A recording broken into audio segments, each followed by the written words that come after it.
Bem-vindas e bem-vindos ao último M-Talk deste ano, da 8ª edição do Festival Mental. Agradeço a vossa presença.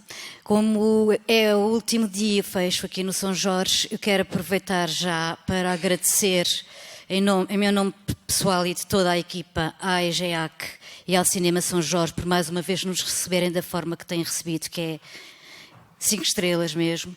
A equipa é incansável e também a todos os parceiros que vocês depois poderão ver também no fim, num trailer que temos de propósito para agradecer aos nossos parceiros, porque sem eles isto não podia acontecer. E claro, a todo o público que tem vindo e que nos ajuda a crescer e a mudar todos os anos e a tentar levar esta mensagem da saúde mental promovida pela cultura a toda a gente. Vamos tentar também continuar com os nossos itinerantes pelo país, vamos ver como é que corre, de qualquer maneira. Acreditamos neste projeto, a par de outros festivais congêneres, obviamente, que há no resto da Europa, mas tratar a saúde mental de uma forma, quando falamos é da saúde, não da doença, mas da saúde mental através das variedíssimas plataformas de cultura, porque a cultura tem, em termos criativos, pelo lado de quem faz as coisas e pelo lado de quem depois as recebe, e é nesse intercâmbio todo de criatividade e de partilha que nós podemos utilizar para se falar de saúde mental. Boa sessão a todos. Eu vou passar a chamar os convidados ao palco. Primeiro que tudo, Ana Vaz, por favor, ao palco. Uma salva de palmas para a Ana Vaz. Obrigadíssima por estares connosco. Vem da Afropsi. Andressa Oliveira, muito prazer também de estares aqui. Obrigada. Vem da Ordem dos Psicólogos. Filipe Pereira, que vem da Karma CPLP. Obrigada, Filipe, por estar aqui. Palmas. E claro, o Dr. Vítor Cotovio, que já é da casa. Palmas do professor Dr. Vítor Cotovio.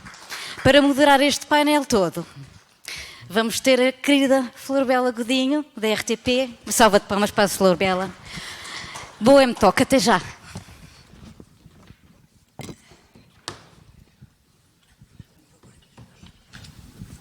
Boa noite a todos. Boa noite. Vamos começar, eu ia começar se calhar por uma espécie de provocação. Nós estávamos um bocadinho a falar sobre isso. É possível, com a diversidade de meios que nós temos hoje de comunicação, de veículos de informação, pôr algum controlo de forma a que aquilo que nós percepcionamos e aquilo que nós recebemos diariamente, os inputs todos, sejam de alguma forma balizados por um bom senso e que contribuam para a saúde pública e, nomeadamente, para a formação de uma sociedade mais saudável, mentalmente também. Muito bem. Começava por ti. Boa noite a todos. É uma boa pergunta, precisamente porque é uma provocação. Controlar, regular, são sempre expressões delicadas quando estamos necessariamente a falar de temas que não são balizados em termos de prática. E, portanto, quando falamos em comunicação, por exemplo, indo direto ao ponto, claro que tem que haver regras que pelo menos limitem excessos, tem que haver balizas que pelo menos orientem para boas práticas, mas fundamentalmente acho que o que deve acontecer é, e há pouco estávamos a referir isso, antes mesmo da sessão, um compromisso entre os vários stakeholders que, por um lado, têm a responsabilidade de traçar a orientação, por outro lado, têm a responsabilidade de garantir a literacia da sociedade. E enquanto não existir este compromisso, será mais difícil conseguir encontrar esse enquadramento positivo, de evolução positiva. Andresa, olhando um bocadinho para este panorama, a Andresa é psicóloga, também ajuda muito a definir práticas e documentos que orientem, no fundo, digamos assim, a vossa profissão. Quando olha para a profissão, olha para a saúde mental e olha para a comunicação social, há alguma forma de uma ordem dos psicólogos ajudar os órgãos de comunicação social a perceberem de que forma é que podem ter um papel mais preponderante a ajudar a definir uma sociedade mais saudável? Sim. Nós, aliás, temos um guia precisamente sobre como comunicar acerca de saúde mental dirigido aos mídia. Eu penso que para além das questões de bom senso que a Flor Bela referiu, que, enfim, todos devemos ter, há ainda um aspecto muito importante que é a evidência científica. Nós temos neste momento muita evidência científica, nomeadamente na área da ciência psicológica, que nos ajuda a perceber e a elaborar recomendações de boas práticas. Como é que nós devemos comunicar sobre saúde mental, como é que nós devemos comunicar sobre situações de suicídio, como é que nós devemos abordar a violência. E, portanto, existem boas práticas e, de facto, deve haver um compromisso entre todos para que elas sejam seguidas, mas antes disso também que sejam conhecidas.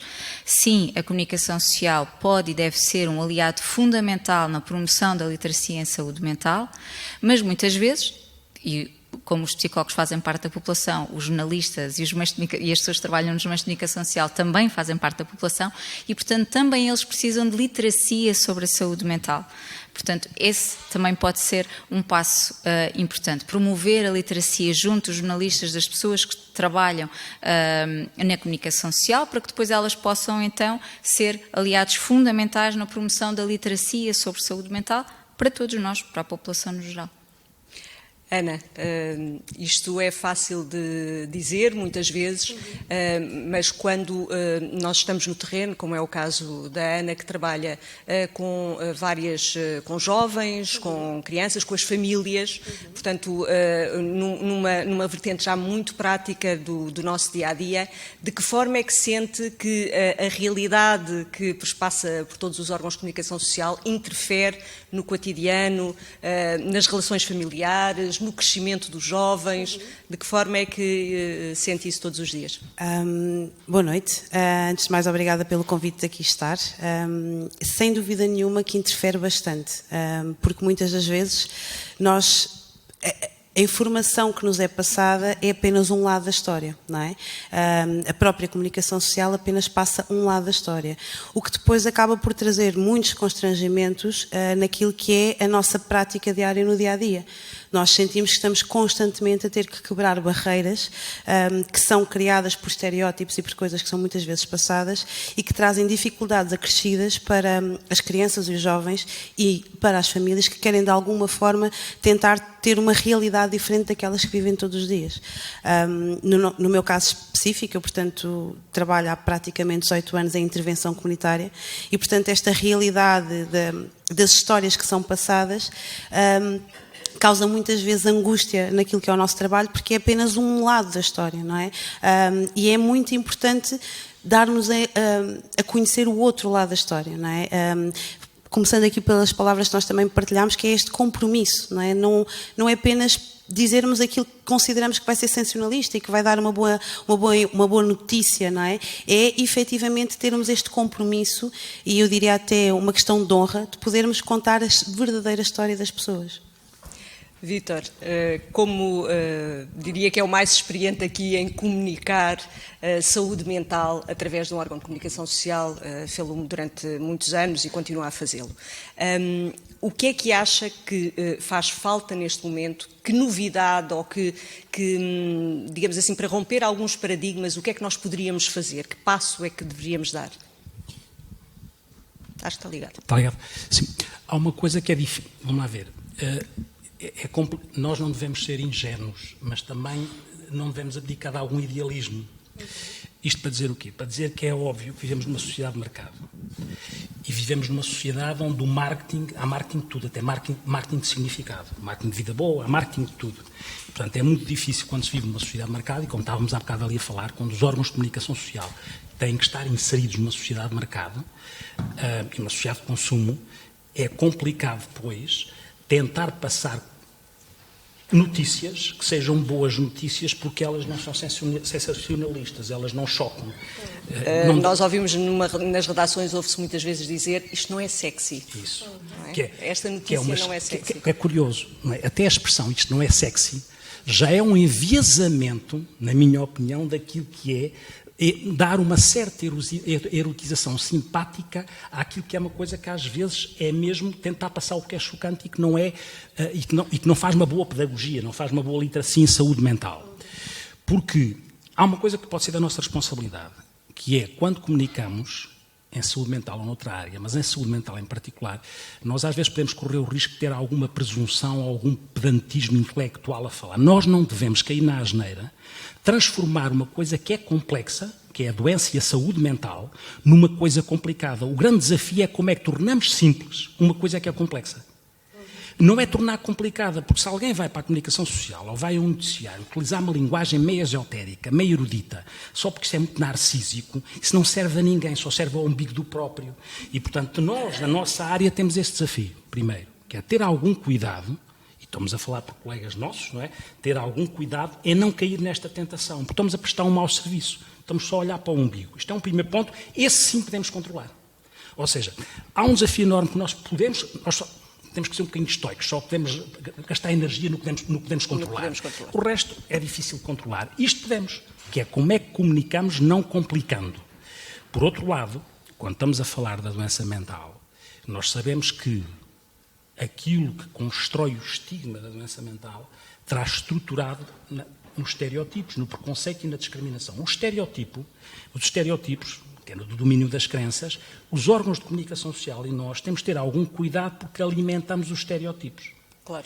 E alimentamos, de facto, porque, eu não quero dar spoiler, mas este filme que vão ver depois tem lá coisas que têm a ver com isto muito interessantes. Há uma altura em que se diz assim, se tem sangue, é a primeira notícia a passar. Há um momento em que se diz, se tem sangue, é a primeira. If it bleeds, it leads. E há outra altura em que diz, é uma venda, isto é uma venda. Não é uma venda, ou seja, o filme vai ilustrar claramente, para além de depois ter lá, até o Silvio, eu tinha visto o filme há muito tempo, agora vi-o com outros olhos, não é? E, portanto, vi também com os olhos clínicos, que essa parte interessante. Bom, mas para ir ao encontro da sua pergunta, acho que há coisas que nós podemos controlar, porque há um desafio enorme naquilo que é desmontar o estigma, que é como é que se dá a oportunidade, num dos critérios de desmontar o estigma, que é o critério de que chamado contacto. Um dos critérios é a literacia em saúde mental, informação credível. Outro é aquilo que é o contacto. O contacto é contactar com boas experiências de pessoas que recuperaram ou que estão com a sua doença e vivem naquilo que se chama o recovery. Ou seja, encontraram uma forma de, apesar de estarem doentes, de lidar bem com a sua doença. Essas oportunidades de passar em comunicação social também são boas histórias. Mas, na verdade, e se calhar, Filipe, tens percepção disso, na verdade as boas histórias têm muito pouco lugar na notícia do telejornal. Não é? Normalmente são as histórias mais pela negativa que fazem, digamos assim, o seu caminho. Embora haja, obviamente, órgãos de comunicação social e trabalho que é feito, muitas vezes não é o trabalho do noticiário primordial, não é? É feito paralelamente. Embora isso também seja importante, revela, no entanto, que parece que os casos positivos, os casos que podem, de facto, fazer a diferença, são mais difíceis de penetrar no alinhamento corrente do 24/7. Sem dúvida, mas isso tem muito a ver com aquilo que é o valor da informação, aquilo que é reconhecido como a importância que determinada informação tem para os públicos, para as audiências. E, portanto, existe muito... Antes, então, era paradigmático, e o filme, se não me engano, é de 2014, e, portanto, situa-se, ou foi gravado, produzido, precisamente numa altura de grande competição a nível de meios de comunicação social, um pouco por todo o lado, e esse valor notícia do sensacionalismo faz com que haja, por vezes, uma escolha consciente de if it bleeds, it leads, ou seja, se é próximo, se choca, então automaticamente vai garantir maior preponderância, maior interesse.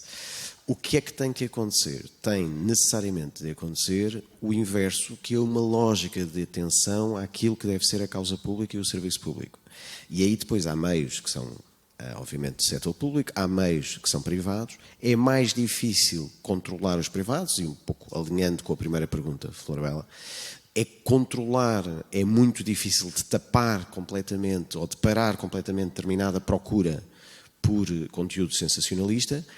O que tem que acontecer é que o tema da saúde mental deve ser reconhecido como um desígnio nacional. Não apenas porque as pessoas precisam, mas porque é importante para o país. É importante para a sociedade estar saudável.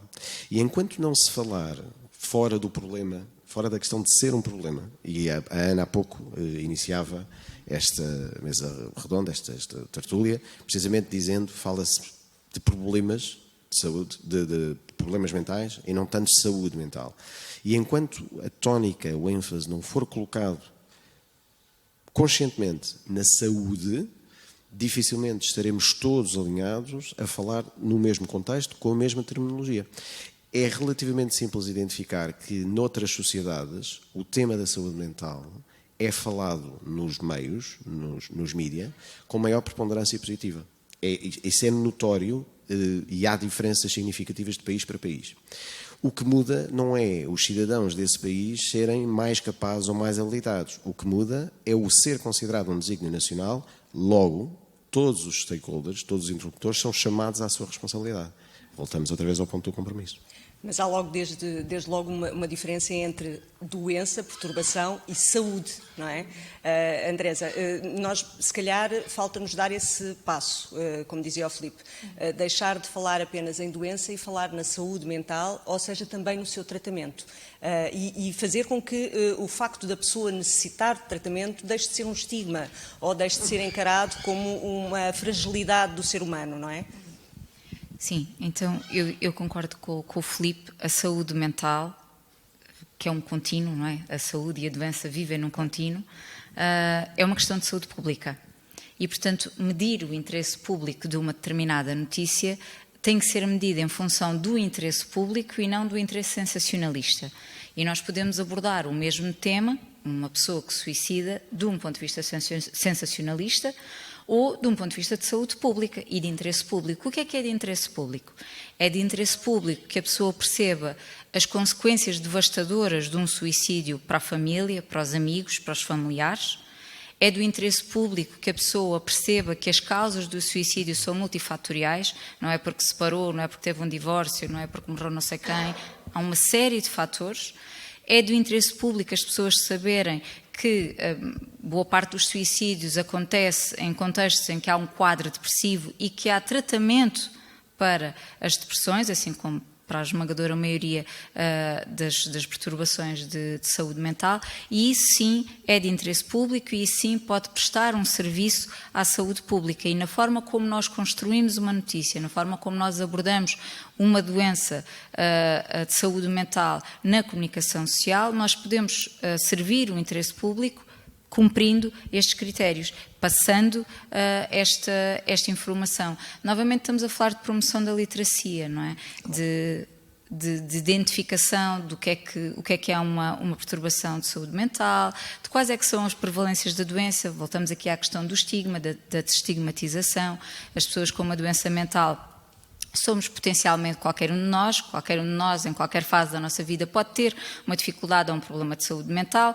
Nós temos apenas ainda um único estudo epidemiológico de saúde mental em Portugal, que já tem uns anos, e, portanto, imaginem, depois da pandemia, com todas as repercussões que ela teve, o número será provavelmente maior, mas nós sabemos que pelo menos 1 em cada 5 portugueses tem um problema de saúde mental. Portanto, só aqui nesta sala a probabilidade de sermos vários é muita. E é importante passar esta informação e passar informação fidedigna. Falávamos aqui de uma outra questão, que é a forma como às vezes nós associamos aos problemas de saúde mental ideias incorretas do ponto de vista da evidência científica e que, novamente, prestam um péssimo serviço à saúde pública em Portugal. Por exemplo, associar a violência a pessoas que têm uma doença mental. Portanto, se há um crime, por exemplo, não é? E se porventura se descobre ali qualquer possibilidade de haver uma doença mental à mistura, isso é automaticamente posto no headline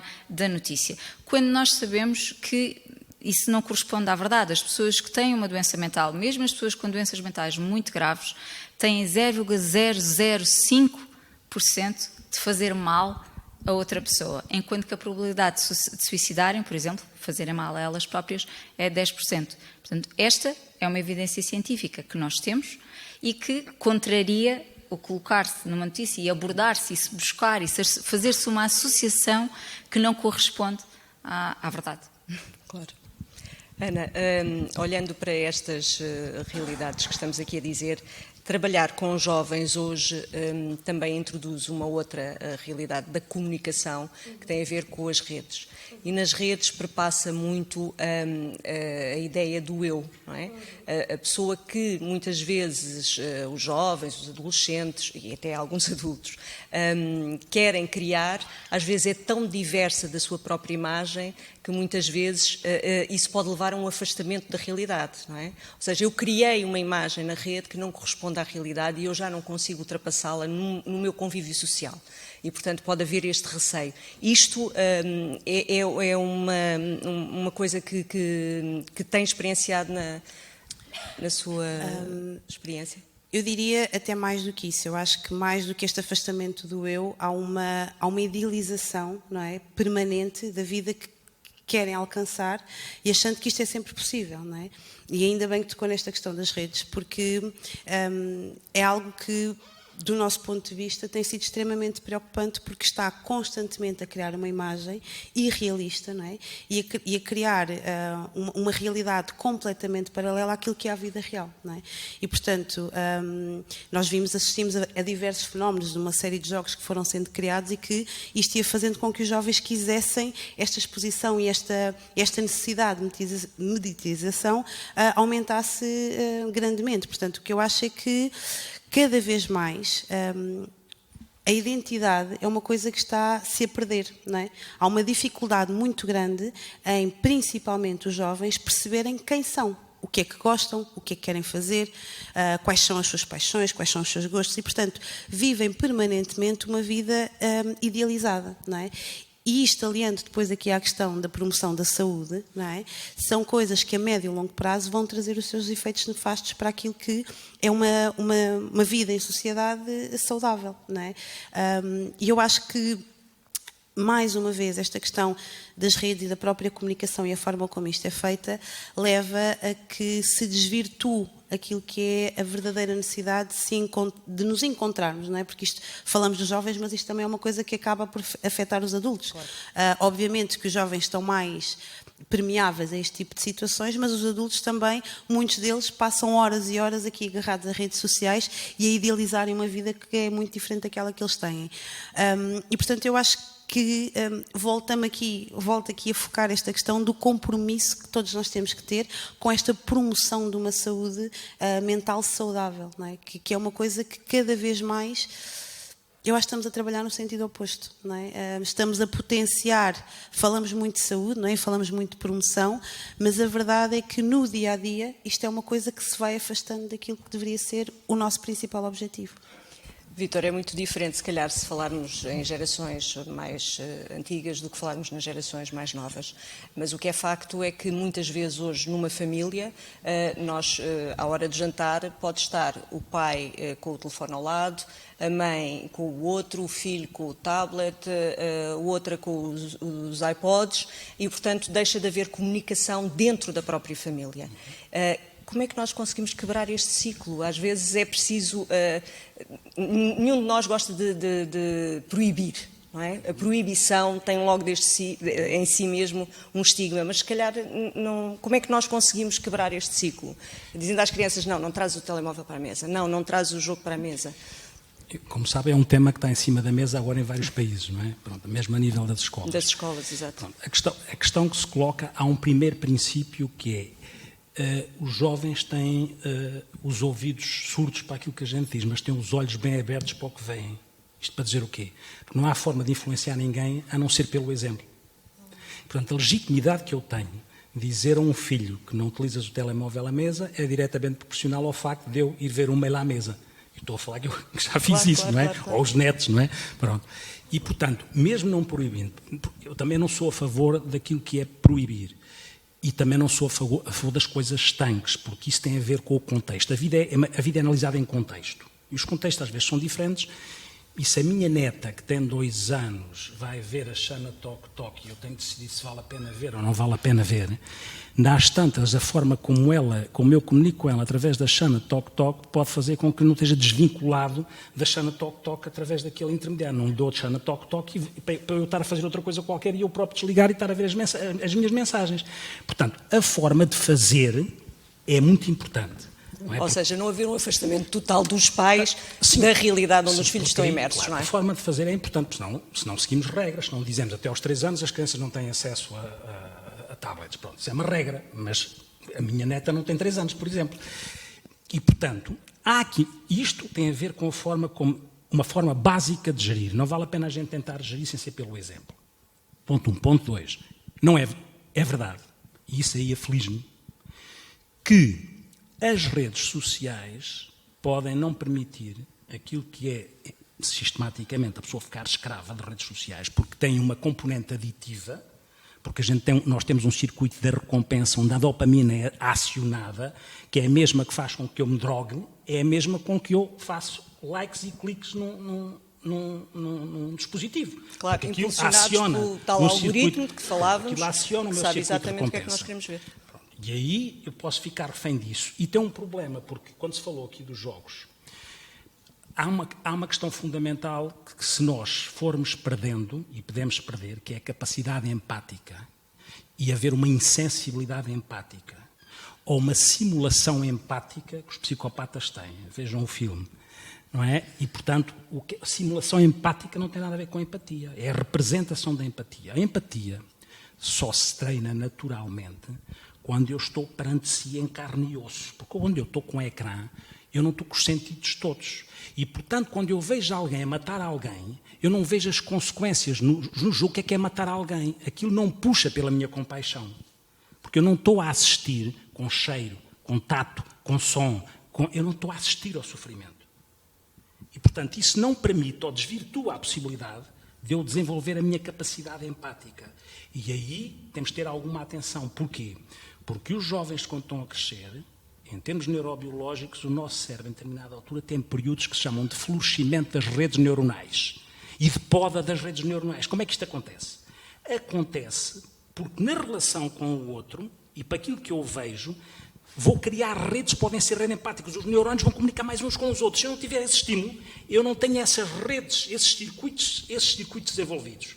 E há alturas, 5 anos, depois pré-adolescência, onde o florescimento das redes neuronais e a poda está muito acentuada. Se nessas alturas eu não tenho a oportunidade de vivenciar, de sentir, pensar e de pensar, sentir, porque o que os dispositivos permitem é curto-circuito. Permitem que eu, instinto-ação.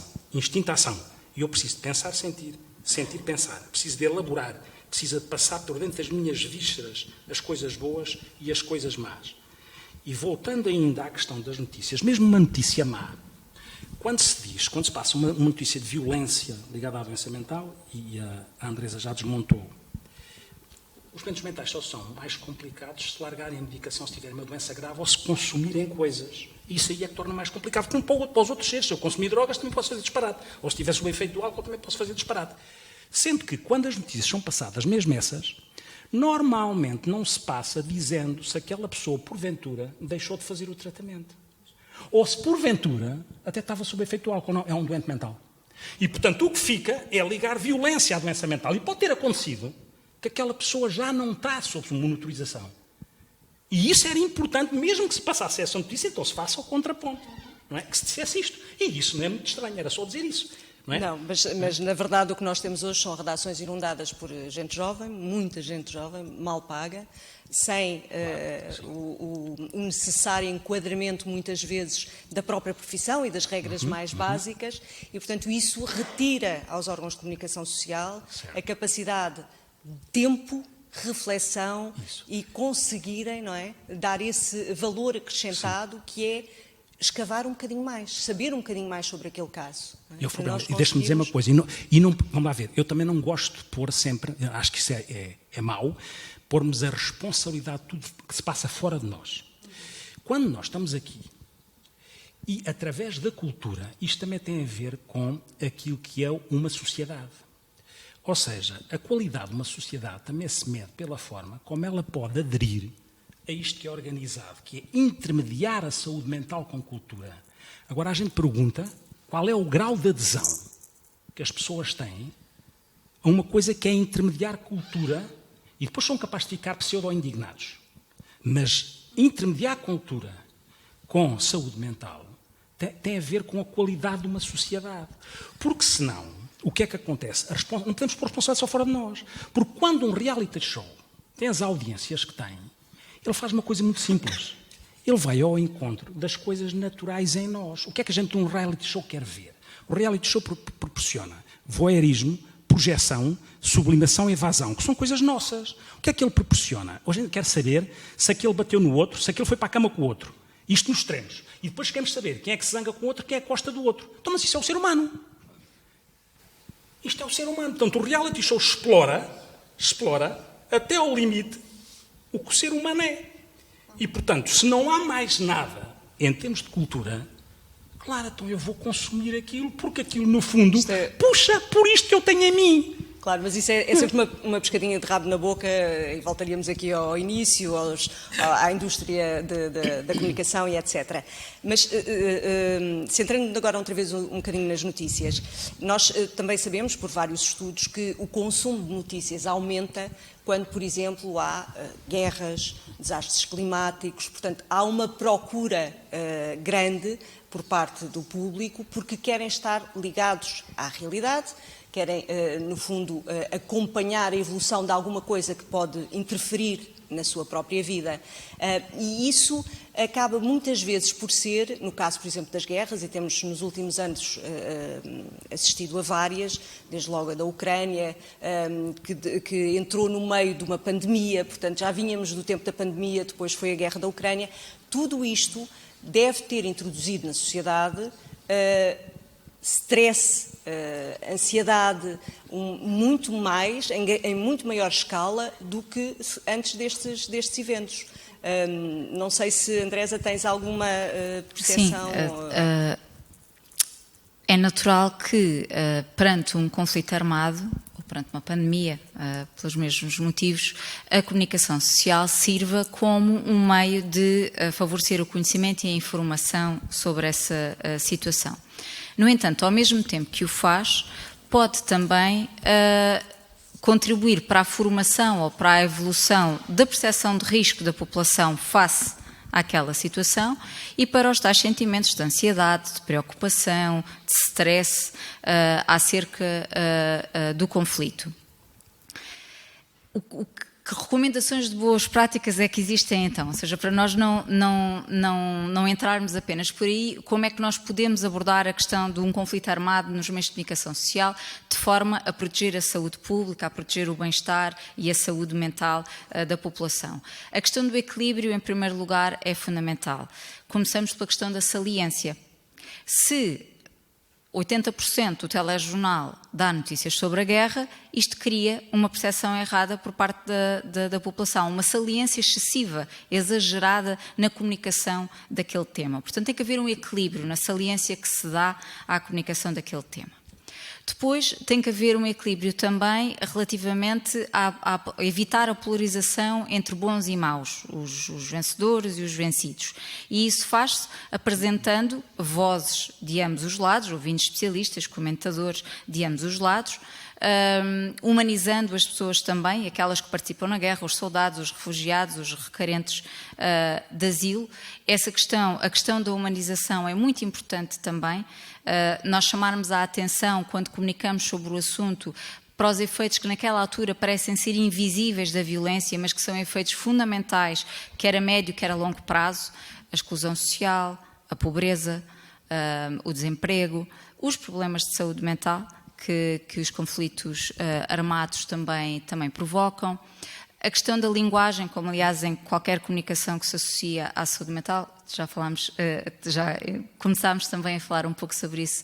Aqui aplica-se a mesma coisa, portanto, frases sensacionalistas, o inferno, a calamidade, a catástrofe, são igualmente de evitar. Há de facto um conjunto de boas práticas que existem e que nos podem tentar a contrabalançar uma comunicação excessivamente repetitiva e sensacionalista sobre a guerra. A questão da procura de ajuda, de existirem, como é que nós podemos lidar com aquilo que aquelas imagens e que aquelas notícias, aquele conhecimento pode provocar. A comunicação social também pode trazer essa parte de informação, não é? Portanto, reconhecer, nomeadamente se nós temos crianças em casa, embora isto aqui seja um pau dos bicos, se calhar crianças até determinada idade não devem estar a assistir ao telejornal, pelo menos na forma como eles são feitos hoje em dia. Haver um telejornal construído especificamente para crianças era uma ideia muito boa, que já houve, no meu tempo havia. No meu tempo, meu Deus, não foi assim há tanto tempo, mas efetivamente há 30 e tal anos havia. É uma coisa importante. Eu estava a dizer que podíamos também comunicar o que é que as pessoas podem sentir. A pessoa pode se sentir estressada, pode se sentir perturbada com aquela situação, e o que é que pode fazer? Que pode procurar ajuda e que pode dar ajuda. Que meios é que existem também para as pessoas contribuírem para aquela situação? Porque é um dos sentimentos que mais nos gera, que é o sentimento de impotência, não é? Então, aquela gente toda a morrer em Gaza, não é? A questão dos direitos humanos é outra questão que a comunicação social pode e deve abordar, e abordar novamente não polarizando. Portanto, quando há abuso dos direitos humanos, ele deve ser reportado quer para um lado, quer para o outro, e, portanto, dar às pessoas também formas de contribuir, formas de poder ajudar aquela situação, ou de se ajudarem elas próprias a gerir o impacto que aquele tipo de situações tem, e que, enfim, é grande em todos, e no caso das crianças e dos jovens é potencialmente maior. Depois podemos falar sobre isso também, como é que, quais são os efeitos da violência que é transmitida nos meios de comunicação social nos jovens e nas crianças. Podemos pegar já por aí, Andresa, porque, de facto, a banalização que pode existir, através de diversas plataformas, pode gerar nas crianças esse risco, e nós vemos muitas vezes a encenação dos miúdos nas escolas, de uma prática de violência para depois a transmitir. Ou seja, há uma banalização, há a falta de empatia, como dizia o Vítor, e, portanto, isto, em algumas... depois não querendo estigmatizar, mas se nós pegarmos em situações de contexto onde as comunidades são mais frágeis ou têm menos, digamos assim, recursos e capacidade para gerir isto, mesmo a nível do tempo familiar, isto pode, de facto, influenciar gerações com deficiência nesta ligação entre a violência que não pode ser banalizada, não é? Sim, sem dúvida. E eu estava aqui há pouco a ouvir o Vítor e realmente eu concordo muito com isto, com esta questão do exemplo, não é? Há efetivamente uma lacuna muito grande naquilo que é o exemplo que é dado muitas das vezes. E também aquilo que eu tenho assistido cada vez mais é que eu já não sinto que seja só uma coisa mais centrada em populações mais fragilizadas. Eu acho que isto está completamente disseminado, não é? Em qualquer lado, a forma como os miúdos até lidam uns com os outros é de uma forma extremamente agressiva, não é? A forma como decidem, a forma como brincam, a forma como tentam obter alguma coisa é sempre numa relação de poder, não é?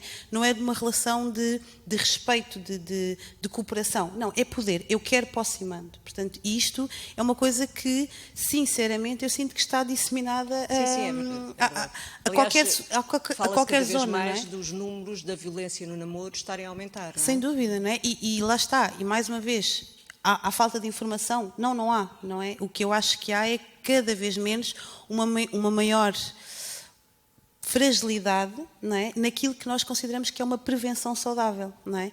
Não é só por falar que isto vai mudar, não é? É exatamente por serem dados exemplos e coisas muito concretas do impacto que isto traz a médio e longo prazo. É realmente, e não é discutível e não podemos negar esta realidade, que há situações que vêm de famílias, de gerações em gerações. Mas, no entanto, estes ciclos podem ser quebrados, não é? E há aqui uma responsabilidade da sociedade, não é? Das escolas, da comunicação social, de todos nós, não é? De podermos cada vez mais interferir nestas situações e não deixar muita responsabilidade só por casinhas, não é?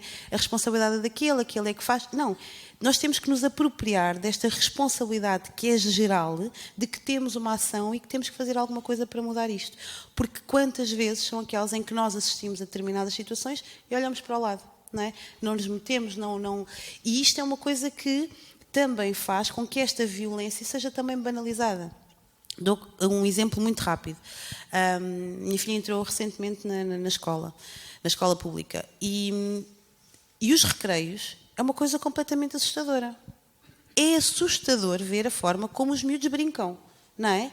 É ao empurrão, E há pouco tempo, agora no Dia da Mãe, não é? A escola fez uma atividade e nós éramos não sei quantas mães, todas a vermos a forma como os miúdos estavam a brincar de uma forma extremamente agressiva e eu senti a necessidade de intervir e de ajudá-los a explicar como é que eles podiam brincar de uma forma menos agressiva. Mas a verdade é que aquilo começa quase a ser normalizado, não é? E todos nós sentimos, ok, é aceito e não pode ser. Nós temos que também cada vez mais agir e prevenir, dando o exemplo de como é que pode ser feito de uma forma diferente. Este jogo de tentar pôr as crianças no lugar do outro é um jogo que se perdeu, que é pôr a criança no lugar do outro. Isto tem que ser resgatado nas escolas. Haver momentos em que as crianças têm que se pôr no lugar do outro. Os ecrãs o que fazem é como se fosse uma pele do avesso. Eu, quando toco aqui, ela sente. Mas o ecrã é uma pele do avesso. O ecrã é uma pele insensível. O ecrã é uma pele ao contrário. Uma pele que não permite esta sensibilidade. Mas é muito curioso porque é que os miúdos vão visionar as agressões para ver depois.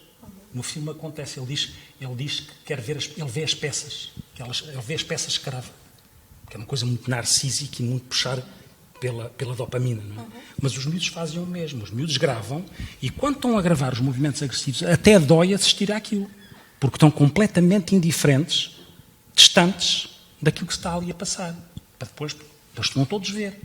E, portanto, este déficit de se pôr no lugar do outro, este exercício muito simples, de juntar os miúdos, não é? Violência no namoro, fazer este jogo em grupo, como é que tu te sentirias? Vamos lá pensar. Isto não é preciso muito tempo, e não é preciso criar uma disciplina de cidadania. Isto devia ser transversal. Eu posso estar a dar geografia ou história, claro, e posso estar a falar de um Afonso Henriques que bateu na mãe e pegar naquilo e transformar aquilo em qualquer coisa para os tempos atuais. Como é que era? E fazer daquilo uma outra coisa. Até posso estar a dar matemática. Será que 1 mais 1 é igual a 2? Como é que... Quer dizer, este resgate de ir buscar novamente alguns princípios onde a empatia é sempre... Eu costumo dizer que a educação é isso, é uma bússola de valores onde a empatia é o ponteiro. Sem dúvida. Onde a empatia é sempre o ponteiro. O resgatar isso, se nós não resgatarmos, aí sim, eu sou um otimista, atenção. Sendo eu otimista, não deixo de ter este tipo de inquietação. Não é? Tenho este tipo de inquietação. Não é? Mas, há bocado falava-se, há décadas atrás, em relação às notícias, o Canadá foi dos primeiros países a criar prémios para jornalistas que criavam boas peças de saúde mental. Boas peças, havia prémios, não é? Para quem criasse boas reportagens, não é? Pronto. É uma política como outra qualquer, mas é um incentivo a mostrar coisas destas. Há uma coisa que mudou.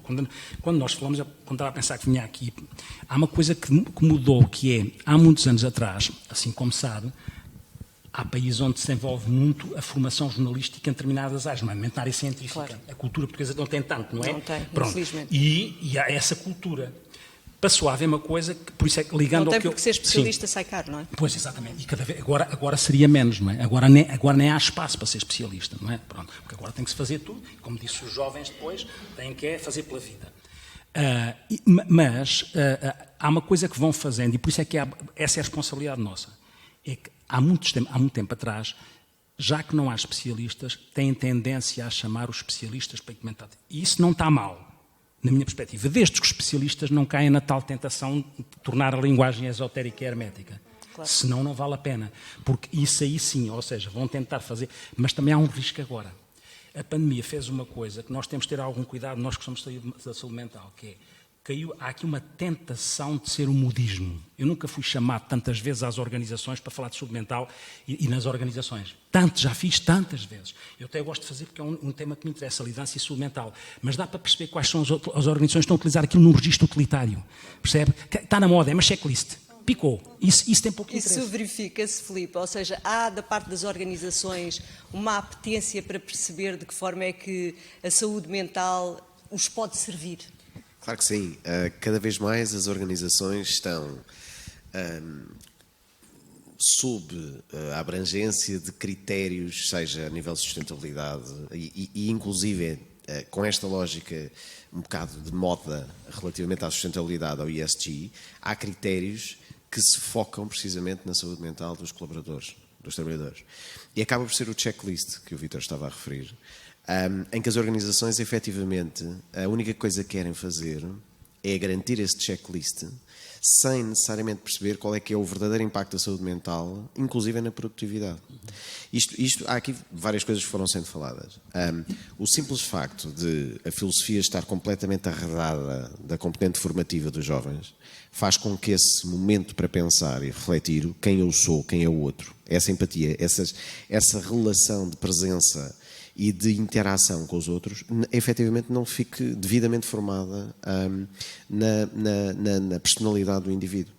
E isso depois acaba por se multiplicar nas suas intervenções e interações. O filme é paradigmático a demonstrar que ele, que tinha um contexto disfuncional, familiar, de família, de profissão, etc., acabou por se alimentar de algo em que percebeu que era bom, em que não houve ninguém que o parasse. E, portanto, aquilo automaticamente alimentou a sua forma, e inclusive tornar-se pior ao extremo, de estar completamente desalinhado da sociedade. E, portanto, e se tiverem a oportunidade de ver o filme, obviamente vão perceber. Mas ali temos um profissional da comunicação que nunca o foi. Exatamente, nem sequer é profissional da comunicação. Nem formação para o assunto. Correto, precisamente. Mas isso acontece hoje em dia. Aquilo é um filme, mas nós sabemos que acontece na nossa sociedade. Precisamente. Porque a captação da imagem tornou-se tão fácil que aquela máxima, qualquer um de nós pode ser jornalista, basta ter um telefone na mão, sim. não é? Ser influenciador, claro que sim. Ser influenciador, mas hoje... ser jornalista, vender uma imagem, vender qualquer coisa. Claro. Porque há quem compre, claro, independentemente de quem fez. O Vítor alertou isso mesmo. Todos estes estímulos só são passíveis de serem normalizados porque faz parte da condição humana querermos ver este tipo de coisas porque nos sacia determinada necessidade. O que tem que acontecer é o próprio racionalizar essa necessidade e limitar essa ânsia, essa vontade, ou o próprio ou a sociedade como um todo. Há pouco referia a filosofia em termos de formação dos adolescentes.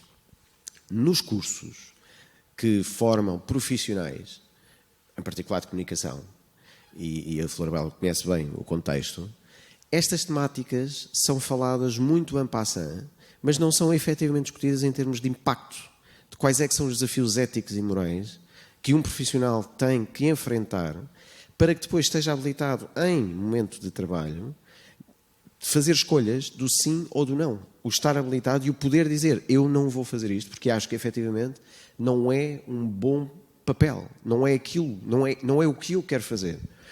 E quando não existe, quando as pessoas não estão capacitadas para esta decisão em termos de personalidade, de valores, ética, etc., é óbvio que depois são influenciáveis e tornam-se manipuláveis. E depois assiste-se àquilo que se assiste. É um jogo de... E quando cai nas mãos, não é? No filme, não é? Porque no filme há ali um momento em que ele diz, o ajudante, tu não tratas as pessoas como seres humanos. Diz ele, tu não tratas as pessoas, tu não percebes as pessoas. Ele, em determinada altura, naquela dinâmica, diz, se calhar não é eu não perceber, se calhar eu não gosto das pessoas. André Zaias. E assim que eu ainda ia repescar o assunto da violência, que ainda fiquei aqui com uma ou duas coisas que acho que é importante dizer. Sim, é óbvio que a violência tem um impacto muito grande, quer no desenvolvimento socioemocional, quer na saúde física e mental das crianças e dos jovens, e nós sabemos que quando a violência é transmitida, acontece através dos meios de comunicação social aos quais as crianças têm acesso, há aqui dois mecanismos principais. O da desensibilização sistemática, portanto, de serem tão constantemente expostas à violência, há uma naturalização daquela violência, há uma aceitação daquela violência como sendo o padrão de comportamento normal. E depois há o tal mecanismo da imitação. Nós sabemos que, sobretudo, as crianças muito pequenas, mas não só, aprendem por imitação e copiam É o exemplo, a tal questão do exemplo. Não? Elas não fazem aquilo que a gente lhes diz para fazer, elas fazem aquilo que nos vêm fazer, que é algo diferente. E isso acontece também com a violência. Há aqui ainda um outro dado interessante, que é tão mais perigosa e estimula tão mais comportamentos violentos também por parte das crianças quando elas veem a violência real ou transmitida de forma realística. Portanto, imagens de guerra, imagens de pessoas a lutar umas com as outras vão provocar efeitos mais negativos e mais contraproducentes do que verem, por exemplo, imagens em jogos ou de verem nos desenhos animados os bonecos andarem à pancada uns com os outros, vamos imaginar. E, infelizmente, as crianças são cada vez mais expostas, porque nós nos meios de comunicação social transmitimos já tudo, é sangue, é brigas, é guerra, é tudo e mais alguma coisa, violência real. Isso pode, de facto, ter um efeito muito pernicioso na forma como nós estamos a educar crianças e na forma como elas estão a aprender padrões de comportamento. E agora, como é que, para além da comunicação social, tendo consciência disto e podendo fazer, por exemplo, horários restritivos quando passam violência, haver determinados horários, que são aqueles em que nós sabemos que há mais probabilidade de haver crianças a assistir, determinado tipo de conteúdos não passarem, não é? Já existe. Já existe, pronto, mas certo. Mas depois também os critérios não podiam ser mais apertados. O regulador talvez não consiga. Há, de facto, um papel que também é de todos os contextos. A saúde mental, a prevenção da doença mental, a promoção da saúde mental, nomeadamente através da literacia, deve acontecer ao longo do todo o ciclo de vida e em todos os contextos de vida. Portanto, se as crianças passam a maior parte do seu tempo na escola, a promoção da saúde deve ser feita na escola, através da promoção da literacia, através do desenvolvimento de competências socioemocionais. Já falámos aqui da empatia como uma bússola muito importante para o desenvolvimento do ser humano, independentemente da sua idade. Devem existir no trabalho, portanto, se os adultos passam a maior parte do tempo no trabalho, então a prevenção e a promoção da saúde mental também deve acontecer nas organizações e sim. Nós sabemos, aliás, na Ordem, nós temos um site que se chama Mais Produtividade, maisprodutividade.org, onde as empresas podem calcular, fazer uma estimativa do impacto dos problemas de saúde mental na sua produtividade, apenas de acordo com 2 pequenos critérios, porque, como é óbvio, este impacto é transversal. Quais são esses critérios? É o absentismo, portanto, as pessoas que faltam ao seu trabalho por motivos de doença mental, e o presentismo, que é quando nós estamos lá com o corpinho, mas não estamos lá com mais nada. E mas isso também. Eu diria que ainda há um longo caminho para as empresas aceitarem que as empresas, os programas escolares, que isto tem de fazer parte, não é? Que isto tem de fazer parte. Muitas vezes nós ouvimos nas escolas o professor dizer: eu não sou a família, não é? E obviamente que não são a família. Claro. Mas isso também é um contrassenso, não é? Porque há uma frase que é muito dita, não é? Que é preciso uma comunidade para educar uma criança. Portanto, a educação, não é? Tem que estar presente em todos os contextos. Não é? A escola não é só para formar. Não é? E esta desresponsabilização causa também esta demissão de responsabilidades, que é efetivamente uma coisa que nós temos todos que nos apropriar dela, não é? E custa-me um bocadinho, não é? Porque nós estamos aqui a falar, obviamente, da comunicação social e há aqui um grande peso por parte da comunicação social naquilo que está a ser construído enquanto sociedade, mas também nós temos que nos apropriar da nossa responsabilidade enquanto atores ativos desta mudança que queremos ver acontecer, não é? Há movimentos que nós podemos fazer. Se a comunicação social, se aquilo que é passado na televisão é algo que não nos agrada, então se calhar temos que encontrar outras alternativas. Há uma notícia que é passada e se aquilo não nos satisfaz por completo, então vamos à procura também de mais informação, para depois também, quando estamos com os nossos filhos e com as pessoas com quem nós trabalhamos, podermos passar o outro lado da história. Acho que isto também é um bocadinho uma responsabilidade que nós temos que ter, que não é só absorver aquilo que nos é dado, não é? Até Mas também porque se parte da sociedade tem de ter essa responsabilidade e se calhar muitas vezes não dá esse passo em frente, há outra parte da sociedade que aproveita muito bem com a radicalização dos discursos. Exatamente. Que, aliás, na Europa está a prespassar. Sim, é isso mesmo. E aproveita partindo de um pressuposto que nós damos como uma possibilidade de aproveitar mal, não é? Mas somos nós que damos. Às vezes em coisas, a questão da escola é determinante, porque não faz nenhum sentido. A escola não é para substituir os pais, com certeza, mas burro velho não aprende línguas. A única forma de nós conseguirmos desmontar coisas como o estigma e fazer um determinado tipo de caminho é através das escolas e dos miúdos que estão a crescer. Não há nenhuma outra forma. Ou seja, e onde o contacto é de grupo, não sim, é? Sim, porque são plásticos, para o bem e para o mal são plásticos. É daqui a 10 anos o que é que nós queremos ter? Queremos ter miúdos que olhem para a doença mental de uma determinada maneira, que olhem para as raças de uma determinada maneira, que olhem para as orientações sexuais de uma determinada maneira. Queremos, mas é agora que a gente tem que fazer, porque quem está enquistado já está com os seus viés para o bem e para o mal. E, portanto, a escola, o problema da escola é que também não é justo depois nós pormos tudo nos professores, porque a organização do ensino está de tal maneira que lá está, porque eles têm demasiados checklists. Os professores, eu é a classe que sigo mais, há muitos anos que é a classe que sigo mais, e, portanto, é muito complicado. A gente vê pessoas que serão claramente vocações, algumas, vocações, e dizerem assim, mas eu já estou farto, eu gostava de sair. E ver um professor que é uma vocação, dizer que está cansado, porque o ambiente escolar é complicado em termos de agressão, e porque têm que preencher 300 mil papéis, em vez de terem tempo para ouvir e para estar. Quer dizer, depois não podemos também fazer omeletes sem ovos, e às vezes os ovos existem. A saúde mental dos professores também está muito desgastada. Não, claro que sim. Também precisam de ajuda. E depois outro aspecto. Nós, outra vez, puxando a nós, e eu falo por mim, o ser humano tem essa capacidade de saciação, no sentido de habitua-se e relativiza as coisas. E nós estamos a ver uma reportagem na televisão e botar um miúdo ao lado. E estamos a ver a guerra na Ucrânia. E continuamos a comer da mesma maneira. E não paramos para dizer assim, epá, vamos parar aqui um bocadinho. O que é que aquela gente está a sentir? O que é que se passa? A gente não faz isto. Eu devia fazer mais. Eu falo por mim. Não é? E, portanto, estes movimentos, nós não os fazemos. E, portanto, também não podemos estar a pedir só fora de nós que isto mude. Porque há pequenas coisas que fazem pequenas diferenças, que podem ser outras diferenças.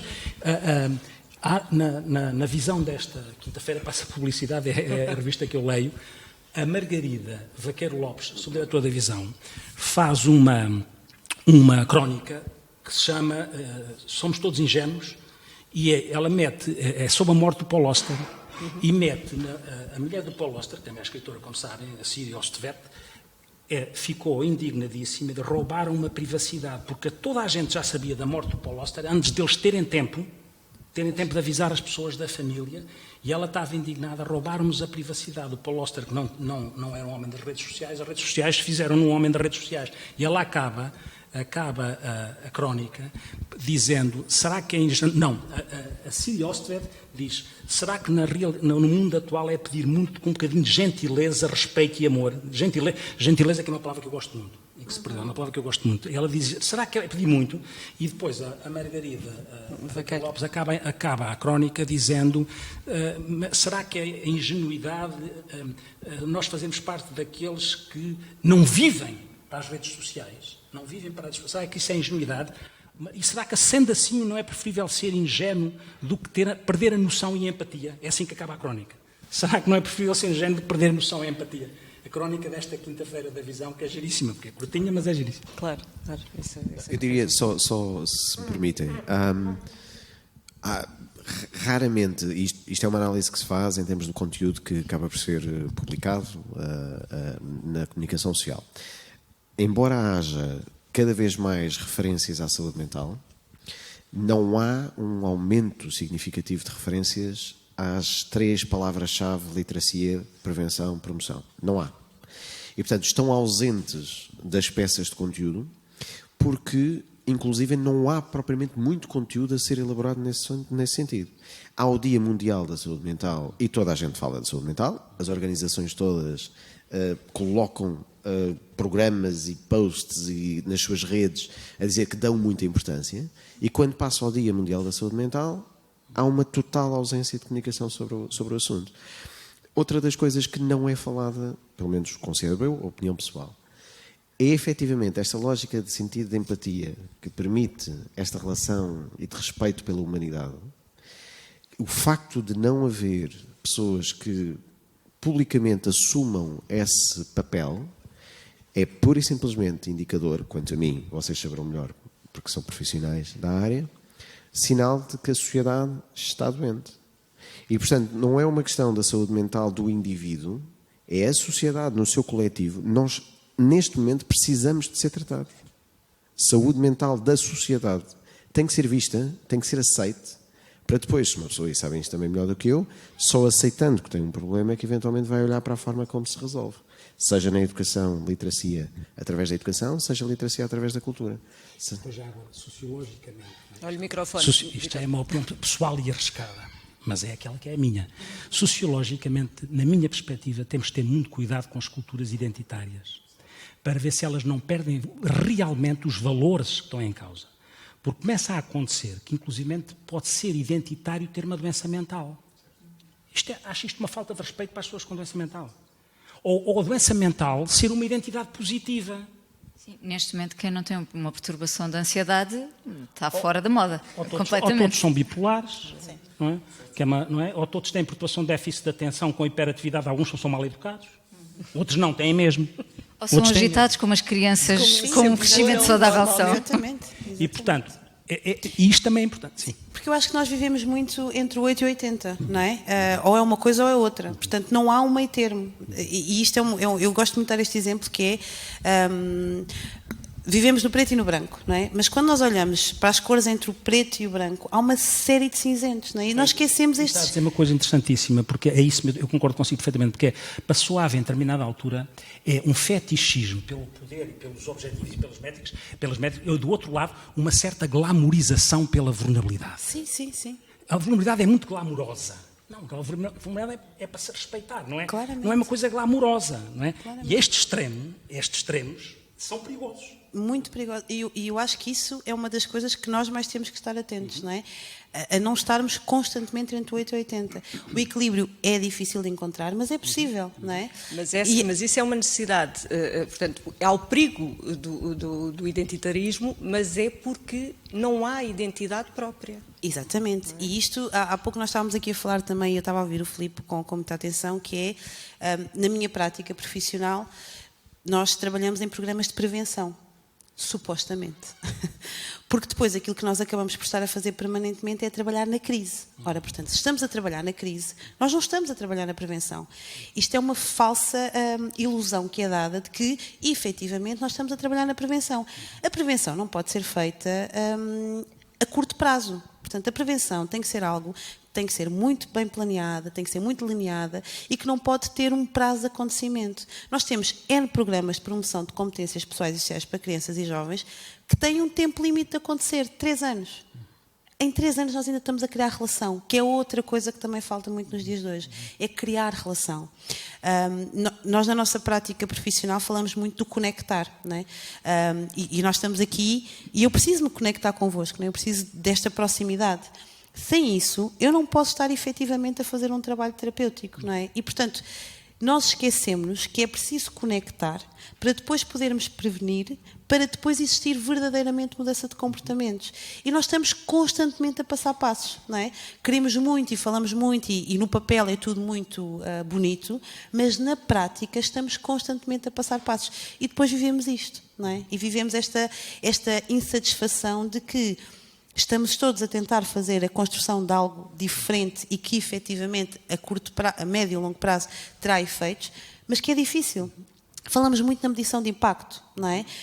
Isto é uma coisa que demora anos a acontecer, não é? E nós queremos as coisas muito no imediato. E quando estamos a falar de trabalho com pessoas, de saúde e de prevenção, nós temos que ter a capacidade de entender que isto não vai ser de hoje para amanhã e que é um trabalho que nós começamos hoje, que provavelmente nós não vamos ver os efeitos do mesmo, mas que a médio e longo prazo eles vão acontecer. E isto está ligado a uma outra problemática grande na área de saúde mental, que é as pseudociências e as pseudoterapias que para aí aparecem a torto e a direito, que prometem estas respostas mágicas, imediatas, que é só a pessoa sorrir, que é só a pessoa beber um suminho verde, que é só a pessoa ir não sei onde ver as estrelas, enfim, há para todos os gostos e mais alguns. E este é um problema grande também e é um problema de saúde pública, porque é completamente contrário a todas as evidências que nós temos, é completamente contrário à saúde e que cria uma ilusão nas pessoas também, sobre a possibilidade de tratamento que depois não se cumpre. Sim, para os problemas de saúde mental, para as dificuldades de saúde mental, há respostas. Há respostas eficazes, há respostas custo-eficazes a todos os níveis, seja programas nas escolas, seja programas das organizações, seja um acompanhamento mais imediato, mais individual em termos clínicos. Nenhuma dessas respostas, infelizmente, acontece de um dia para o outro, nem sequer a medicação faz efeito, infelizmente, que era bom, de um dia para o outro. Portanto, é preciso também educar as pessoas e promover a literacia. Ponto número 1, que não há mal nenhum em pedir ajuda. Todos nós precisamos de ajuda em vários momentos da nossa vida. Ponto 2, onde é que podemos ir buscar essa ajuda útil, importante, realmente boa para nós? E isso é algo que nós também nos devemos esforçar por fazer, que é o problema. Este aspecto é determinante e nós também temos que olhar para a nossa responsabilidade nisto. Neste sentido, que nós vamos, em algumas coisas, vamos nivelando a sociedade por baixo. Não quer dizer que de antes é que era bom, porque eu não sou defensor, ou nos outros países é que é bom, também não sou defensor disso, nessa ideia. Mas temos alguma atenção porque vamos nivelando às vezes por baixo, mas vamos ver qual é a nossa responsabilidade também. Uma das responsabilidades é, quando nós temos que comunicar a ciência, mais uma vez volta à mesma coisa, não podemos utilizar uma linguagem que as pessoas, não seja compreensível para as pessoas. Porque comunicamos ciência de uma forma que as pessoas não entendem, e se ao mesmo tempo, ligando estas duas conversas, se nós estamos sujeitos a métricas constantes, nós temos objetivos para cumprir. Não é que numa sociedade atual não se tenham que cumprir objetivos. Nós temos objetivos e metas e temos que os cumprir. Como é que se não se deita fora o bebé com a água do banho?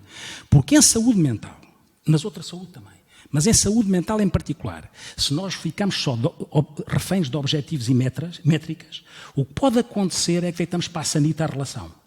E quem é que vai resgatar a relação? Um bom charlatão. Um bom charlatão resgata a relação. Se for bom, e se for honesto e sensato, não tem ciência para dar, pode ter relação para dar. E essa é a nossa responsabilidade. Essa é a nossa. Porque um bom charlatão não é o charlatão aqui entra porque há pessoas que têm uma capacidade relacional que a gente a correr, a dizer que tem que fazer consultas em tantos minutos, que é para depois no computador, senão tem que se pedir autorização e não sei. Aí a responsabilidade é da organização dos serviços. E os serviços, não é? Porque os ciclos políticos não têm tempo para mudanças estruturais. E isto que a Ana disse, que em saúde mental há coisas que é semear para colher. Mas quem vai avaliar a saúde está na mão dos sistemas de informação e dos gestores. Não é que é muito importante os sistemas de informação e os gestores, mas é em interseção em equipa, com as outras pessoas. Não é ficarmos reféns, porque senão temos logo um dedo apontado. Mas qual quê? Então, tinha 6 meses para fazer. Não é? Então, mas já, não é? Qual é o impacto? Vamos medir impacto. Mas o impacto mede-se como? Mede-se só através de determinada... E a gente depois inventa o impacto, só por causa disso. E a falta de continuidade. A Ana abordou isso também, não é? Não é? Como é que um psicólogo numa escola, seja a desenvolver o que for, ou numa organização, onde seja, em 6 meses... E depois sai, depois entra outro, depois ficam 6 meses sem mas, nada. Andresa, um psicólogo numa escola, não, num agrupamento, em 2 agrupamentos. Exato, exatamente. Bem, é isso que vamos falar, sobre a escassez de psicólogos nas escolas, nos centros de saúde, no Sistema Nacional de Saúde, no Serviço Nacional de Saúde em geral. As escolas públicas não estão em permanência os psicólogos, não é? Pois Eles não, são chamados. E é impossível. E depois aquilo que são chamados para fazer é a tal intervenção em crise, que é que temos aqui um problema. Agora temos que resolver. E são os problemas já os mais graves de todos, porque que são os problemas intermédios já nem lá chegam. Quanto mais aquilo que um psicólogo na escola, um psicólogo de educação, devia efetivamente estar a fazer, que era a prevenção, a promoção da saúde, ajudar os professores a trabalhar em parceria, em consultoria com os professores, porque obviamente os professores têm um papel pedagógico que não é o mesmo, ou não pode passar exclusivamente, antes pelo contrário, não é? Com o da promoção da saúde mental. Sim. De vez em quando acontecem coisas giras. Não estava a ver um noticiário ontem e está no Hospital São João, a equipa de psicologia está na urgência. Ou seja, está escalada para a urgência. Espetáculo. Escalada para a urgência. Com escala de urgência. Se tivesse escalada para os outros serviços todos, também era ótimo. Não se desdobram, mas era uma coisa acrescentada. Também estava escalada na urgência. E mostrou-se. Um colega vosso, que até é conhecido, que é o diretor da Psicologia do Hospital de São João, lá estava ele a intervir em urgência. a intervir em urgências. São João tem sido pioneiro em várias coisas, bem felizmente, desesperadas, no Hospital não de São sei o João. quê, não é? Sim, lá está. Essa é a parte boa da comunicação, não é? Mas, De na verdade, poder quando dar nós isto. estávamos aqui agora a falar de uma quantidade de questões que passam justamente pela literacia, pela prevenção, pela formação, pela educação, e depois o Vítor dizia uma coisa: os ciclos políticos são muito curtos, não é? E, portanto, se calhar estamos a caminhar para aquele momento em que a sociedade vai ter de se dissociar da política. Pois, Para poder, de alguma forma, suplantar estas dificuldades, não é? Estes soluços que os ciclos políticos introduzem na engrenagem, não é? Claro que sim. Isso tem a ver, quanto a mim, precisamente também por esta falta de entendimento de contexto do papel de cada um na sociedade. E, portanto, isto está tudo, obviamente, relacionado. As pessoas estão aliadas daquilo que é o contexto político e a comunicação que se faz em política, regra geral, contribui para esse estado de alheamento. Não há propriamente uma lógica de proximidade e de discussão de soluções para problemas. Há sim, inclusive em temas importantes como a da saúde, um exercício de politização em que do ruído dos debates sai muito pouco esclarecimento. Os debates e os políticos falam para os seus eleitores, não falam para a sociedade. E, portanto, não há aqui uma lógica de apresento uma solução para todos, apresento uma solução para aqueles que eu sei que mais facilmente vão votar em mim se eu lhes disser isto. E isso é uma ilustração concreta de que, mesmo nas estruturas partidárias, não existe muita saúde mental. O que existe é um aproveitamento. Aliás, e nós agora tivemos vários, por causa das eleições, e vamos continuar a ter. A saúde é falada no modo geral, mas muito poucas vezes é particularizada na saúde mental. Não é? Claro, porque é um item no orçamento. Exatamente. Claro. E porque não é atrativo. Não é? Sejamos realistas, não é? Não é atrativo olharmos para esta perspectiva, não Nenhum é? político gosta de dizer que tem uma sociedade doente, não é? Ou que vai liderar uma sociedade doente. Perde eleitores. Há novamente esse foco na doença também e não na saúde, naquilo que é a promoção da saúde e do bem-estar, não é? A construção de políticas públicas, nomeadamente nas áreas da saúde, mas nas áreas sociais e nas outras todas, não pode efetivamente estar dependente de ciclos políticos. Ela tem, na minha opinião, sobretudo, que estar dependente da evidência científica, porque é essa que deve cimentar, não é? Ser fundação para aquilo que vai efetivamente trazer e beneficiar a sociedade. E, portanto, isso é uma coisa que tem que passar a estar mais presente. Os especialistas, neste caso, os especialistas em saúde, têm que estar envolvidos e têm que participar na construção de políticas públicas, nas áreas da saúde e em todas, porque a saúde é transversal. A saúde aplica-se a todos os contextos, aplica-se em todo o ciclo de vida, aplica-se em todo lado, é algo transversal. E, portanto, os especialistas em saúde e em saúde mental, especificamente, porque não há saúde física sem saúde mental. A saúde não é uma coisa polarizada, não é uma moedinha que tem dois lados, é um contínuo, é algo integrado, nós somos integrados, não anda ao corpo e o cérebro ou a alma, ou seja o que for, a passear por outro lado. Portanto, tem que estar integrado e nós temos, de facto, que passar a fazer parte da construção de qualquer política pública. Às vezes, em qualquer país, não é? Em Portugal também, a saúde mental é sempre o parente pobre da saúde em termos da percentagem do orçamento. E isso acaba às vezes por ter também uma explicação que eu acho que também devia ser desmontada, não é? Porque, lá está, agora a moda é esta preocupação com a saúde mental e se for só uma moda depois vai passar e é perigoso. Mas há uma coisa que a doença e o adoecer em termos do que é a parte mental tem uma coisa em relação ao ser humano que faz isto. Se o político estiver com responsabilidade, tiver alguém de família que tenha uma doença mental, ele pensa em doença mental. Tendencialmente, se não tiver, ele não pensa, mas nas outras pensa. Porquê? Porque a doença mental é qualquer coisa, neuróticos todos somos, mas isso não é batata. Somos todos neuróticos. Psicóticos são os outros. Os esquizofrénicos são os outros. Perturbações da personalidade são aquilo que a gente não quer ser, mas estamos sempre a projetar isso. E, portanto, a doença mental, o adoecer é qualquer coisa que a gente mete fora de nós, porque, inclusive, é uma coisa que a gente não controla. E como não controla, é mais difícil, muitas vezes, naturalmente, pensar nisto em termos de políticas, é mais difícil pensar. Mas é curioso que depois o que os políticos fazem utilizam a metáfora de forma estigmatizante constantemente. Então, no debate, tu és um esquizofrénico, tu és um autista. Ou seja, são os políticos que utilizam a metáfora de forma estigmatizante. São os eiros e não é? Na questão de utilizar a metáfora de forma estigmatizante, são eles. Mas lá está. Porquê é que se utiliza? Porque é qualquer coisa que é para ofender, que está fora deles. Não é? E, portanto, esta ideia, que é uma ideia educacional, de literacia, cultural, essa ainda não atravessou. Claro. Porque a relação aos ciclos políticos é difícil, não é? Porque lá está, aí a gente cai um bocadinho na utopia, infelizmente. Não devia ser assim. Não é? Não devia ser assim, mas quando a gente olha, agora se calhar é que é uma coisa parva da idade, não é? Há 20 anos, há 30 ou 40, a gente via mais pessoas com espírito de serviço. Se calhar isto é só da idade, não é? Desculpem lá.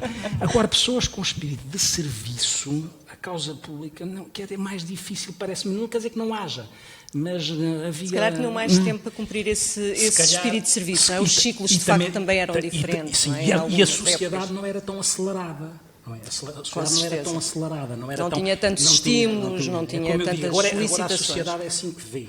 Muito volume, muita velocidade, muita voracidade, muita volatilidade e depois vazio. Sim. São muitos vezes. Mas deixa-me só complementar o que o Vítor estava a dizer relativamente à linguagem, até porque a linguagem é um meio de comunicação da comunicação social, que é utilizar a linguagem, não só a imagem, mas sobretudo a linguagem, e na comunicação de ciência, nomeadamente de saúde mental, a linguagem é muito importante. Não é o esquizofrénico, é a pessoa com esquizofrenia. Não é o doente mental, é a pessoa que está neste momento a experienciar um problema de saúde mental. Para tudo, no caso da violência é a mesma coisa. Um homem manteve relações sexuais com uma menor.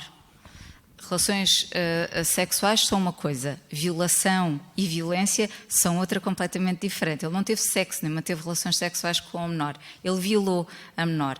E a expressão um homem manteve relações sexuais com uma menor implica de alguma forma um envolvimento, quase como uma participação ativa da criança nesta relação. As palavras fazem muita diferença. As palavras podem, de facto, promover o estigma, promover a estigmatização. E precisamente por isso também podem fazer exatamente o inverso, se nós as utilizarmos de uma outra forma. Portanto, os cuidados com a linguagem é algo muito importante que nós Andresa, podemos fazer. Deixa-me dizer uma coisa, também é muito pessoal e já muitas vezes me batem a propósito disto, mas é o que eu acho.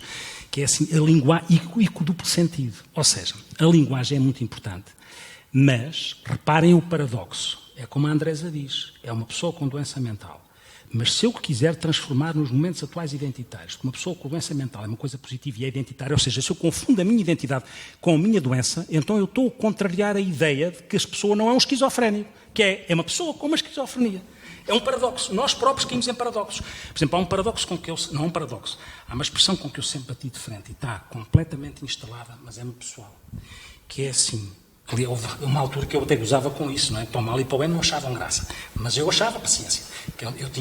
Tenho 2 próteses da anca, tive que ser operado e na altura não tinha o incómodo da prótese da anca. E às vezes quando falava disto dizia, eu não sou uma pessoa com experiência de artrose da anca. Eu sou uma pessoa com artrose da anca. É preciso algum cuidado. Para mim, o termo pessoa com experiência de doença mental ficou vulgarizado. Mas porquê é que não ficou pessoa com experiência de diabetes? A discriminação positiva pode ser estigmatizante. É pessoa com doença mental. Porque é que é pessoa com experiência de doença mental? Está vulgarizado. E eu sempre bati de frente com isto, porque achei que era a mais na linguagem e podia ter uma discriminação positiva estigmatizante. Obriga-me a colocar na comparação entre o que é pessoa com diabetes ou pessoa com uma doença coronária. Não se diz uma pessoa com experiência de doença coronária. E é difícil, de facto. Por exemplo, na comunidade surda, as pessoas que têm surdez preferem ser chamadas surdas e não dizer-se pessoa com surdez ou pessoa com dificuldade auditiva. Eu acho que há aqui uma máxima importante que por acaso se utiliza sobretudo com grupos de pessoas até com alguma incapacidade física, que em inglês é Nothing about us without us. Nada sobre nós sem nós. E esta é de facto uma coisa importante e que também já foi aqui falada, não é? Na questão dos testemunhos sobre saúde mental, nomeadamente de pessoas com alguma relevância social que podem de facto contribuir para o estigma, mas é envolver as pessoas. E nós sabemos também, neste caso, como é que elas querem ser tratadas. Preferem ser surdas, preferem ser pessoas com surdez, se calhar há quem até sinta bem com ser esquizofrénico, porque assume aquilo, outras pessoas que não. E essa eu acho que também é uma estratégia importante. Portanto, envolver as pessoas que têm problemas de saúde mental e, quando falamos sobre elas na comunicação social, contextualizá-las também. Porque, independentemente daquilo ser mais ou menos identitário, uma pessoa nunca é só a sua doença mental. A pessoa é carpinteiro, a pessoa tem 2 filhos, é mãe ou é pai, a pessoa gosta de jogar xadrez nos tempos livres. Enfim, é não reduzir, sintetizar a pessoa, reduzi-la apenas àquela dimensão da doença mental. Isso é uma coisa que nós podemos também fazer em qualquer contexto de comunicação. Verdade. Nós estamos mesmo na nossa reta final. Já aqui abordámos por diversas vezes o filme. Não sei se querem, porque segue-se o visionamento do filme numa sala ao lado, se querem de alguma forma salientar o que é que neste Nightcrawler, o repórter da noite, vos saltou mais vos chamou mais a atenção, de forma positiva, de forma negativa, enfim. Certo. Muito resumidamente, acho que para mim o que foi de maior destaque no filme foi o facto de perceber, isto é claro desde o início, mas o facto de perceber a meio do filme, à medida da evolução da personagem, que aquela pessoa tinha, faltou-lhe o enquadramento no início, faltou-lhe ajuda no início. Aquela pessoa com ajuda no início não teria feito nada do que fez durante o filme e, portanto, é um reflexo e para mim é paradigmático de como é que falta o acompanhamento a estas pessoas que depois se tornam efetivamente problemáticas e com impacto na sociedade. Andresa. Para mim, a conclusão, porque nada daquilo nos surpreende propriamente, nós sabemos que aquilo funciona assim, aqui está feito muito na nossa cara, não é de forma muito extremada, mas não surpreende ninguém. Eu acho que é muito importante que nós passemos a enquadrar a comunicação social não apenas como um veículo de informação, mas também como um veículo de promoção da saúde e do bem-estar. Portanto, a preocupação dos meios de comunicação social não pode ser só em entregar informação, muito menos de forma sensacionalista, mas também em promover a saúde e promover o bem-estar das pessoas. E pegando naquilo que o Filipe estava a dizer, que aquela pessoa podia ter sido ajudada e ter-se evitado todo o resto da história, uma das coisas mais importantes que há para comunicar é que nós devemos procurar ajuda quando temos uma dificuldade ou um problema de saúde mental. Essa ajuda existe e é eficaz. Bom, eu vou tentar ser sucinta, porque efetivamente foi um filme que mexeu comigo. Eu já o tinha visto há muito tempo, mas olhar para ele com outro olhar foi muito diferente. E, acima de tudo, acho que a mensagem que eu retive foi: quando efetivamente eu estou na presença de alguém que tem um problema, não é? Mas que aquilo que ela me está a trazer serve o meu propósito, então o problema torna-se invisível. Porque a dada altura é perceptível que todos nós sabemos que há um desconforto com aquela situação. Nós questionamos a forma como as coisas chegam, mas a partir do momento em que aquilo está a servir o meu propósito, então eu quase que faço aqui um delete, vou fazer um reset, não quero saber como é que está a chegar e vou continuar a aproveitar-me. Eu acho que é esta indiferença que me choca e de alguma forma este aproveitamento da dificuldade. Acho que é isso. Eu vi a segunda vez e, portanto, fui resgatado por um olhar clínico que de outra vez não tinha sido. E eu não sei, neste caso em concreto, se esta pessoa, mesmo com ajuda, seria diferente, ou seja, não sei. Porquê? Porque esta pessoa é passado muito um registro ao extremo do que é um funcionamento psicopático, não é? É passado ao extremo porquê? Porque vai ao ponto, em determinada altura, no limite de tudo, ele faz com que o ajudante dele seja morto só por vingança, porque ele não era confiável e estragava o negócio e, portanto, ele sabe que o outro indivíduo está vivo e deixa-o aproximar para que ele seja morto. Portanto, isto para dizer o quê? Para a gente pelo menos achar que podemos ter todas as doenças, talvez a gente não chegasse ao extremo tão grande. Porque há muitos tiques, não é? Há muitos tiques. Há uma comunicação não verbal que é explorada, há explorada a câmara do olhar, há estereotipias da marcha deste indivíduo, há a insensibilidade empática deste indivíduo. Há uma coisa giríssima que é a diretora de comunicação, em determinada altura fica à sedução psicopática. Ela diz: impressionante. Já está quase a beijar o homem. É impressionante. Há uma sedução. É quase síndrome de Estocolmo. Ela fica resgatada. E depois há uma coisa que eu achei... Isto é spoiler, quer dizer, mas era é o que eu ia dizer, é spoiler alert. É spoiler ao limite, já parece spoiler ao limite. A simulação da empatia dele, do princípio ao fim, é através de uma planta que ele rega. Já, é chamada... Eu achei que era a empatia vegetal. Já é real. É ecológica, está na moda. Não é empatia vegetal. Ao menos com a planta. Bom, estamos mesmo na reta final. Resta-me agradecer a todos terem estado no Festival de Saúde Mental, no Mental. Agradecer à Ana Pinto Coelho mais esta conversa que é tão importante para a nossa sociedade.